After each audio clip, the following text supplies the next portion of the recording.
Hey everybody, Sarah here. So today I'm going to be doing a Q&A where I answer questions that you guys have asked me over the last month or so. Most of these will be coming from YouTube comments, but some of them are also private messages that I have gotten on Facebook and places like that.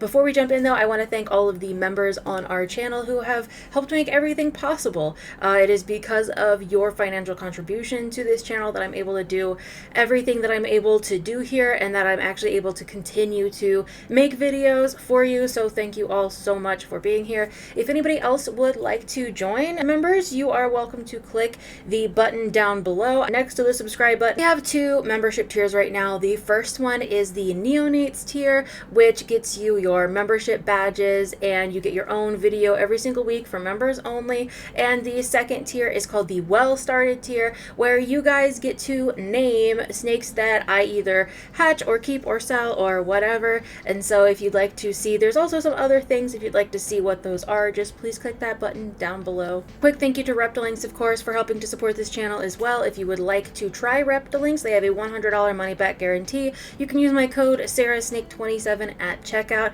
at Reptilinks.com, and that will get you a discount on that as well. And of course, it helps me and this channel to continue to keep going. Also remember, I have a website, sarahsnakeshop.com, where I sell corn snakes and corn snake accessories, so please check that out if you are in the market for corn snakes. I have a lot up available right now. I also have a morph market if you would prefer to go there. I will link both down below for you. The first question we have here is about Tesseract stripe. Are you certain that Tesseract stripes always look like vanishing stripes, or is there new information about this tricky subject? So the majority of Tesseract stripes are definitely going to look like vanishing stripes. Sometimes they will have a sort of reverse stripe look instead, sort of near the tail, but almost always, in fact, I can't really think of an example that contradicts this. They are going to look like vanishing stripes and not like anything else really. The next question is, can I breed an Okatee corn snake with a royal diadem rat snake? And I have never heard of this cross happening. I'm in a lot of like hybrid snake forums and Facebook pages and chat rooms and Reddit, and you name it, and I have not ever heard of this cross, so I can't say for sure. Of course, I do have an entire video on different hybrid corn snakes. If you guys would like to go watch that, I will link a lot of these things that are related to these questions up above if you guys would like any of those reference videos. The next question is, I guess this is kind of a combination of a couple questions. Will snow babies stay that colored their whole lives? And this is kind of tricky. So some babies, some snows will pretty much just stay pink and white their entire lives. And some of them will kind of stick more toward the white on white side without having that extra pink in there. The pink is, both the pink and the white are more of a selectively bred type of thing. But some of them will, of course, get yellows. And yellow can show up in the cheeks, face, and sides of the snake. And again, that also depends on the line of snake that you're talking about. So something like the Tequila Sunrise line is very likely going to get a lot more yellow in that face, cheeks, and sides area than something that's not from that line, for example. But then there's also things like halo corn snakes and green blotched corn snake, which will either get just yellows around the blotch, or if it's green blotched, those yellows will completely cover the entire blotch of the snake. So there's a lot of different options when it comes to snows. My best advice that I've ever given anyone when it comes to snows is get photos of the parents before you purchase. I actually had one person who commented, the comment is not going to be in this list, but someone commented that they got a halo snow corn snake and it was not what they were wanting. When they got the baby snake, it was all white or white and pink, and then it developed those yellows as it got older and they didn't want those yellows. And so the best advice that I have for anybody who is wanting a specific color of snow is to just get photos of what the parents looked like. You will very likely be able to tell, especially if the parents were also snows, what those babies are going to look like and how much yellow they will or will not get and how much pink they will or will not get, because the pinks do not always just come from other gene mutations. sometimes they are selectively bred over time. The other question this person had was, are there any morphs that you could breed together in corn snake that cause specific problems? For example, there are some dog breeds that if you breed like certain morphs of them together, it can cause deafness, blindness, etc. There isn't too much of that. I have heard that breeding a scaleless to a scaleless, those babies can have issues. I cannot confirm nor deny if that's true. I don't know.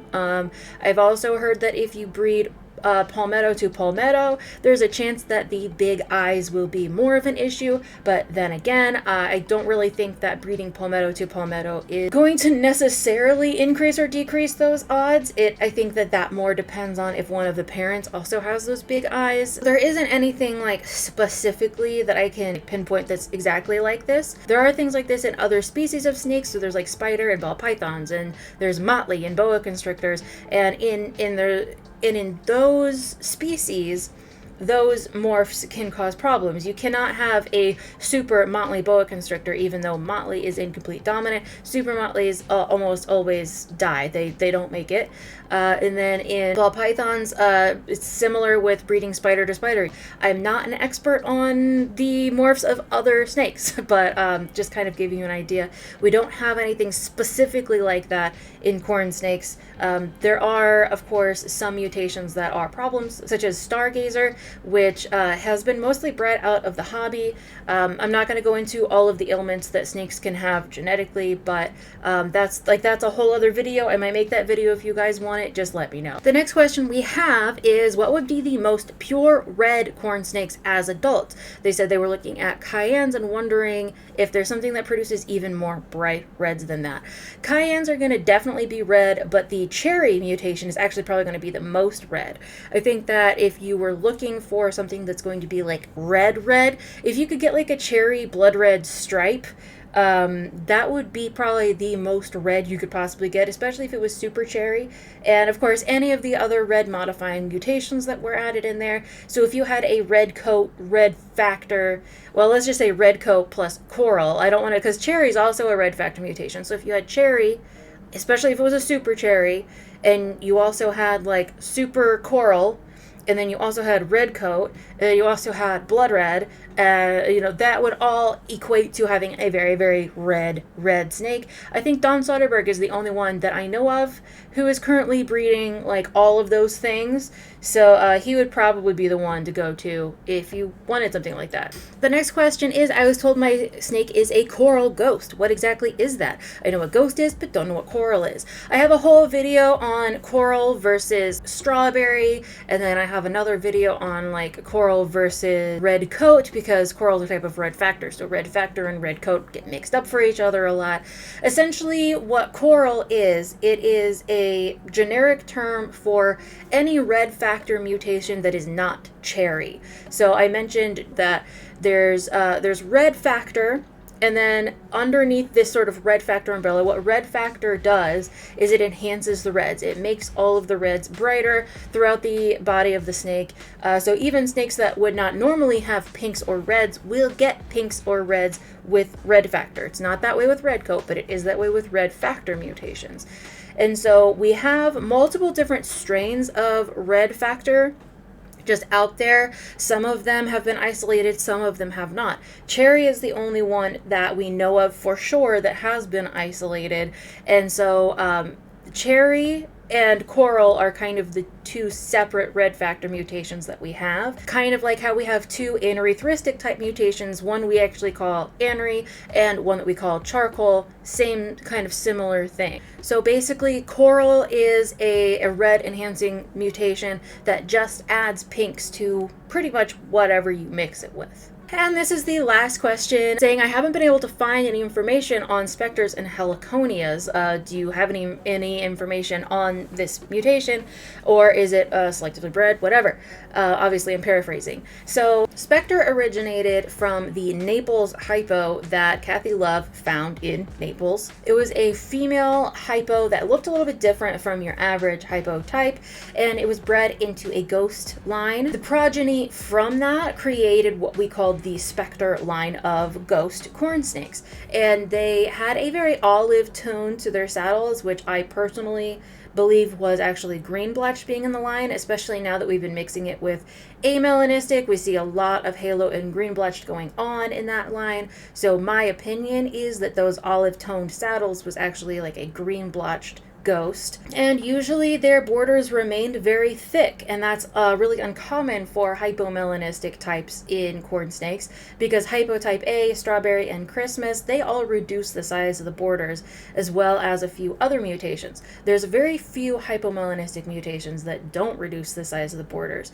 Ultra and Lava being two of those, and Sunkissed-ish. So we believe that it's technically a different strain of hypo, however it is compatible with our current strain of hypo. Kathy Love did eventually sell a lot of these to Donovan Winterberg, and then his collection ended up not surviving a summer. It got very hot, and unfortunately some of them passed away.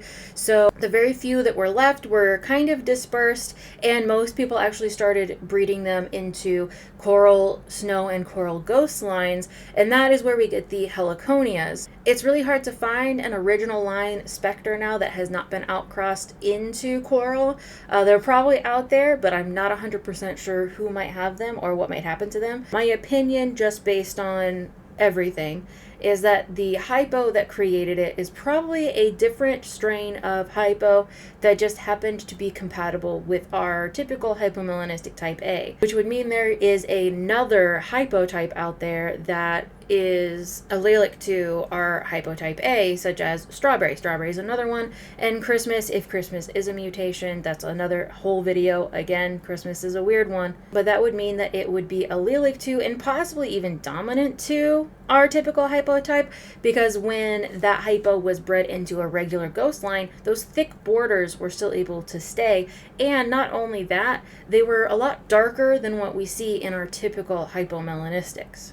So it definitely could be that that hypo was a completely different mutation, but it also could just be a selectively bred type of hypo that just sort of stemmed from this Naples hypo female that Kathy Love found. At this point, we don't have conclusive evidence for anything as far as Spectre goes. Other than what I have told you. I do also plan to make a Spectre heliconia video in the future. I made one a while ago, but there were some errors in it that I didn't want to keep spreading, so I did make it private so no one can find it. I do plan to do an update video on that pretty soon though. Thank you all so much for watching. I hope that you enjoyed this video. If you have questions down below, feel free to comment them. I will try to answer them in a future Q&A, and of course I will respond to your comment as well. I will see you guys in a new video soon. Thank you for watching.